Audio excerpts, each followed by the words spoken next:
अरविंद केजरीवाल को जमानत मिली है। ये बड़ी खबर सामने आ रही है। लंबे समय से जमानत को लेकर वो यहां पर, ऐसे में राउज एवेन्यू कोर्ट ने केजरीवाल को जमानत दे दी है। हालांकि इससे पहले उनकी जमानत को खारिज कर दिया गया था, जो याचिका उनकी तरफ से दायर की गई थी, लेकिन अब अरविंद केजरीवाल को जमानत मिल गई है। राउज एवेन्यू कोर्ट ने केजरीवाल को जमानत दे दी है। मोहित बख्शी हमारे साथ जुड़ गए फोन लाइन पर ज्यादा जानकारी के साथ। मोहित, यही घड़ी जिसका आम आदमी पार्टी और खासतौर पर अरविंद केजरीवाल को इंतजार था, आखिरकार राउज एवेन्यू कोर्ट ने जमानत दे दी। जी बिल्कुल, बहुत बड़ी खबर है आम आदमी पार्टी के लिए, क्योंकि कथित शराब घोटाले में अरविंद केजरीवाल को जमानत दी गई है, जो और ये जमानत रेगुलर आएंगे तो फिर वो रेगुलर जमानत पर बाहर आएंगे। यानी कि जो सशर्त उनको जमानत दी जाएगी, सिर्फ उन शर्तों का उनको जो है पालन करना पड़ेगा। और इसके साथ ही आम आदमी पार्टी बड़ी उम्मीद लगा के बैठी थी, वो उम्मीद एक तरीके से आम आदमी पार्टी की जो है वो पूरी हुई है। अभी अरविंद केजरीवाल इस मामले में जो कथित शराब घोटाला है उसमें उनको राउज एवेन्यू कोर्ट ने बेल दी है। 1 लाख रुपए के मुचलके पे जो है वो बेल दी, यानी कि 1 लाख रुपए का को जमानत मिल जाएगी। यानी कि कल अरविंद केजरीवाल तो कल शाम बाहर आ सकते।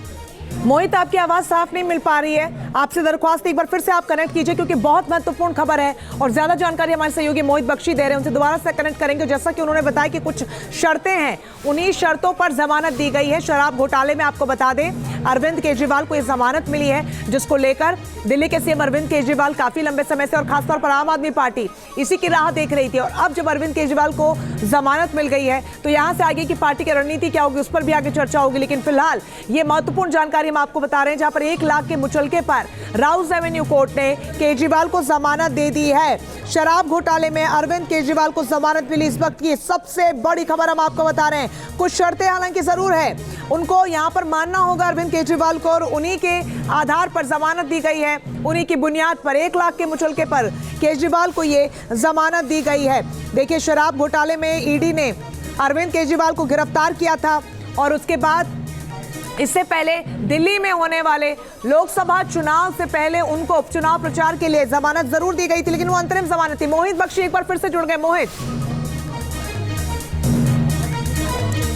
चलिए, मोहित का कनेक्शन थोड़ा सा वीक है, दोबारा से उनको कनेक्ट करने की कोशिश करेंगे। बहुत महत्वपूर्ण जानकारी वो दे रहे हैं, क्योंकि इस वक्त सभी की निगाहें इसी एक खास मुद्दे पर, जहां पर अरविंद केजरीवाल को अगर जमानत मिली है तो ये बेहद महत्वपूर्ण यहां पर होने वाला है। और अभी मैं जिक्र कर ही रही थी कि लोकसभा चुनावों के मद्देनजर उनको अंतरिम जमानत दी गई थी, लेकिन फिर से उनको कोर्ट में सरेंडर करना था और वो वापस कोर्ट में गए, और उनको यहां पर एक लंबी लड़ाई भी लड़नी पड़ी अपनी जमानत को लेकर। वक्त दर वक्त याचिका जरूर दायर की गई, लेकिन वो खारिज करती रही। लेकिन अब आखिरकार राउज एवेन्यू कोर्ट ने केजरीवाल को जमानत दे दी है। मोहित बख्शी एक बार फिर से हमारे साथ जुड़ गए। मोहित, देखिए, इस पूरे मामले में जो कथित शराब घोटाला है, इसमें अरविंद केजरीवाल को रेगुलर बेल मिली है।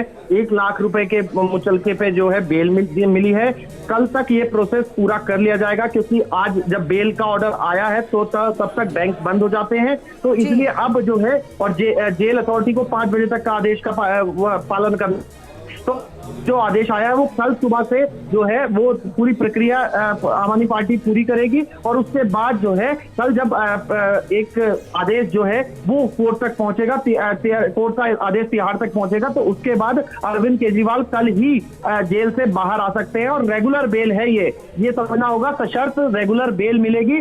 जो भी नियम कायदे कानून कोर्ट तय करेगा, जो कोर्ट ऑर्डर में आएगा, उसके बाद अरविंद केजरीवाल रेगुलर बेल पर बाहर आ सकते हैं। जिस तरीके से संजय सिंह जमानत पर बाहर है, उसी तरीके से अब अरविंद केजरीवाल भी बाहर आ सकते हैं। मोहित, ये बताइए कि दोनों मामलों में ये जमानत मिली है या सिर्फ एक मामले में, क्या कुछ जानकारी इसको लेकर?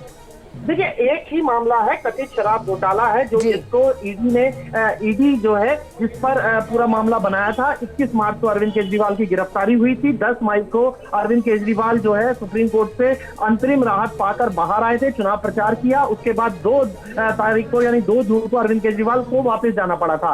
अब जब वेकेशन बेंच बैठी थी, तो उस दौरान अरविंद केजरीवाल के वकीलों ने एक याचिका दायर की थी, जिसपे न्याय बिंदु, जो जस्टिस न्याय बिंदु है राउज एवेन्यू कोर्ट में, वो उस पर सुनवाई कर रहे थे। और सुनवाई के दौरान कल जो है कल भी जज ने कहा था कि हम जो है फैसला आज ही सुना देंगे, लेकिन कल सुनवाई पूरी नहीं हो सकी थी। आज सुबह सुनवाई पूरी हुई, उसके बाद सारा दिन जो है ये सुनवाई चलती रही और जब दिन में उस सुनवाई को जो है वो पूरा कर लिया गया तो उसके बाद रिजर्व कर दिया गया था ऑर्डर और अब ऑर्डर सुना दिया गया है। जी, साथ ही ये भी खबर सामने आ रही है, इसकी पुष्टि आप कीजिएगा कि ईडी की तरफ से जमानत के विरोध के लिए 48 घंटे भी मांगे गए। जी बिल्कुल, जब जमानत जब चल रही थी, जमानत पर जिरह चल रही थी तो उस दौरान तमाम चीजें कही गई। उस दौरान बताया गया कि कैसे 2 करोड़ जो 100 करोड़ की रिश्वत मांगी गई, या उसमें ईडी ने तमाम आरोप लगाए थे। लेकिन अभी जो है सब बिंदुओं को ध्यान में रखते हुए, सब जो दलीलें थी उनको ध्यान में रखने के बाद जो ऑर्डर आया है उसमें राउस एवेन्यू कोर्ट से जमानत अरविंद केजरीवाल को मिल गई है। जी मोहित, साथ ही लेकिन एक बड़ी बात यह भी समझने वाली है कि 3 जुलाई तक सुनवाई की तारीख थी, अब उससे पहले ही जमानत मिल जाना, इसके क्या मायने समझे जाएं? मोहित, आवाज मिल रही है आपको? जी बिल्कुल, मैं आपको बता रहा था कि जिस तरीके से ये पूरी दलीलें जो थी वो रखी गई थी कोर्ट के अंदर, और कोर्ट के अंदर दलीलें रखते हुए जब ये कहा गया कि 100 करोड़ का लगभग मामला है जिसमें अरविंद केजरीवाल ने रिश्वत मांगी है, ऐसा आरोप लगाया गया। लेकिन बचाव पक्ष से भी आरोपों के खिलाफ अपनी दलीलें रखी गई और ये कहा गया कि चुनावों का समय को भी ध्यान में रखा जाए। क्यों ये गिरफ्तारी हुई, क्यों इतने लंबे तक जब वो पूछते रहे, कई सवाल उन्होंने अरविंद केजरीवाल ने मुख्यमंत्री के तौर पर पूछे तो उनका जवाब ईडी ने नहीं दिया। तमाम दलीलें जो है कोर्ट हमेशा, इससे पहले जब जमानत रद्द हुई थी, जमानत नहीं दी गई थी, तब भी यही बहुत सारी दलीलें रखी गई थी और दोनों ही पक्षों को सुना था और जमानत नहीं दी थी। लेकिन अब जब पूरा प्रोसेस चला, उसको उस दलीलें सुनी गई, जमानत हुई है, अब अरविंद केजरीवाल कल बाहर आ सकते हैं। जी बिल्कुल मोहित, ऐसे में दलीलों का आप जिक्र करें, कल का दिन भी बेहद महत्वपूर्ण होने वाला है, जहां पर कोर्ट ने साफ तौर पर कह दिया कि दलीलें जो हैं, जो ईडी की तरफ से जमानत विरोध के लिए कहा गया है, कल ड्यूटी जज के सामने रखने को कहा गया है। जी बिल्कुल, जो आपको मैं बता दूं, एक प्रोसेस होता है, प्रोसेस फॉलो किया जाता है। ड्यूटी मजिस्ट्रेट जो है वो रख रहे हैं अपनी उनके सामने रखी थी दलीलें, और ये वेकेशन बेंच है।